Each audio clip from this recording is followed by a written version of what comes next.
ce qu'on appelle un bilan de vitalité, non pas un bilan de santé parce que ça pourrait prêter à quiproquo. Donc on fait ce qu'on appelle une anamnèse, c'est-à-dire tout un questionnaire.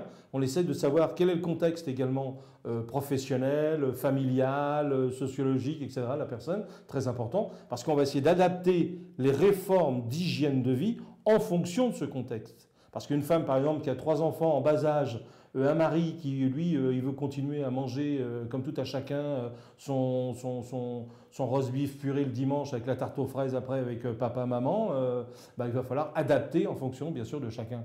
Alors, une femme qui finit à 6 heures du soir et qui rentre à la 2 heures de transport, on ne peut pas aller lui dire de faire cuire certains aliments à l'étouffer pendant 3 heures. Bon, donc il faut savoir adapter. Puis ensuite, on essaye de questionner concernant, bon, déjà le motif de la visite, bien entendu, ça c'est la première des choses. Puis ensuite, on essaie de demander à la personne l'historique de ce motif de la consultation. Comment ça s'est passé? Quelles ont été les évolutions? À quelle date, etc. Nous, ça nous a apporté déjà des éléments. Ensuite, on essaye de prendre système par système. C'est ce qu'on appelle la systémique. C'est-à-dire qu'on va essayer de dire, ben voilà, au niveau des intestins, combien de fois vous allez à la selle par jour? D'accord? Est-ce que vous êtes diarrhéique? Est-ce qu'il y a des ballonnements? Est-ce qu'il y a des gaz? Est-ce que vous mangez vite? Est-ce que vous mastiquez bien? Est-ce que vous buvez suffisamment d'eau? Vous voyez, il y a tout un panel de questions qu'on va poser qui vont permettre de nous orienter. Puis ensuite, on va demander au niveau rénal si la personne urine correctement, si elle dort bien, si... vous voyez, plein de genres de questions, c'est ce qu'on appelle une anamnèse.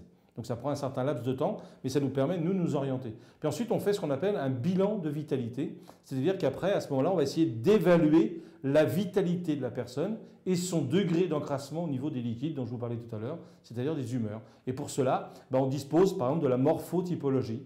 Donc par exemple, on va regarder le crâne pour savoir s'il y a certaines indications. Par exemple, on va regarder si vous êtes hypophysaire, thyroïdienne, surrénalienne. Ça nous apporte des indications. Ce n'est pas un diagnostic qui est réservé au corps médical. On va faire de l'iridologie, c'est-à-dire qu'on va vous regarder avec un appareil au niveau de l'iris pour voir la trame de l'iris, pour voir la couleur de l'iris, pour voir s'il y a des signes particuliers qui, eux, encore peuvent nous donner des renseignements. Ensuite, on peut faire les constitutions hippocratiques, par exemple. Voir, on fait tendre le bras à la personne, on lui fait mettre les mains de chaque côté de son visage pour voir si elle est lymphotique, si elle est nerveuse, si elle est sanguine, etc. Donc, vous voyez, tout ça, ça nous apporte certains éléments. Puis après, on va aller aux petits détails.